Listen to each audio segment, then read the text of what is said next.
Welcome to another edition of the Telecom Files.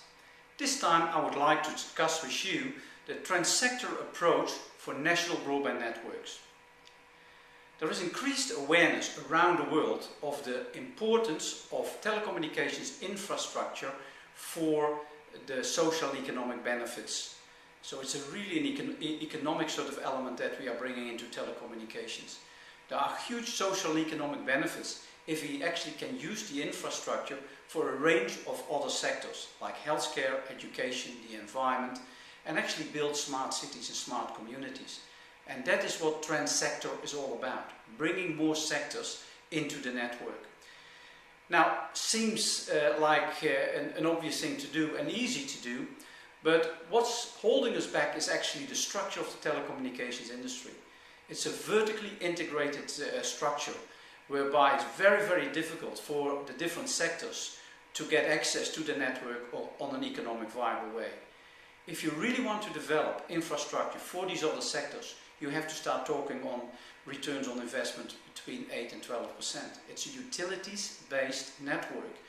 If you don't do that, then you see what's happening now for the last 10 or 20 years. Everybody's building their own networks. You know, the police is building their own network, healthcare, energy companies, all building their own networks because it's cheaper than using the national network. Now, it doesn't make economic sense if you really are these national economic and social benefits to actually overbuild these networks.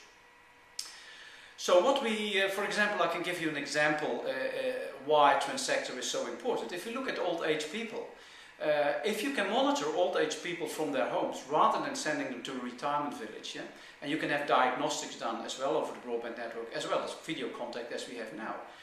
So that makes it possible for the healthcare system to reduce hospitalization of these people between 60 and 70%.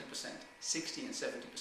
Massive, massive savings if you actually can get the concept right and getting the healthcare system to develop applications and utilizing the national broadband network. Obviously everybody has to be able to access those services, so you need a national broadband network.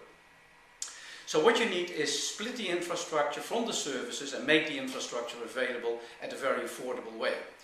Now the problems of course have been that the incumbent telcos, who actually dominate the national market, are dead against it. They want vertical integrated businesses, very lucrative, high margins. It's very difficult for them to change that or to want to change that.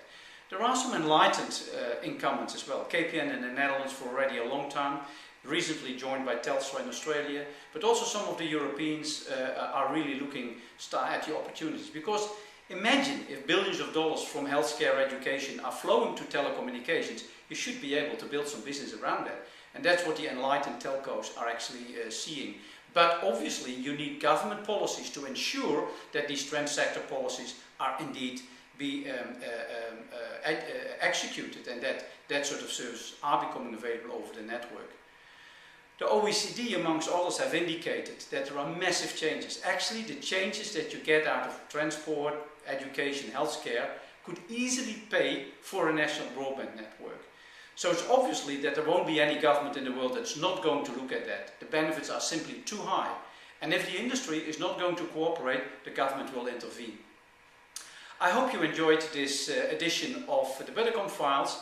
And at the end of the clip, I've got some more information. We have heaps of reports on this thinking. I think we are a bit of a leader on the strategic thinking in this particular area. And obviously, I love your involvement, your comments, your discussions. And thank you very much for listening and see you next time. Thank you.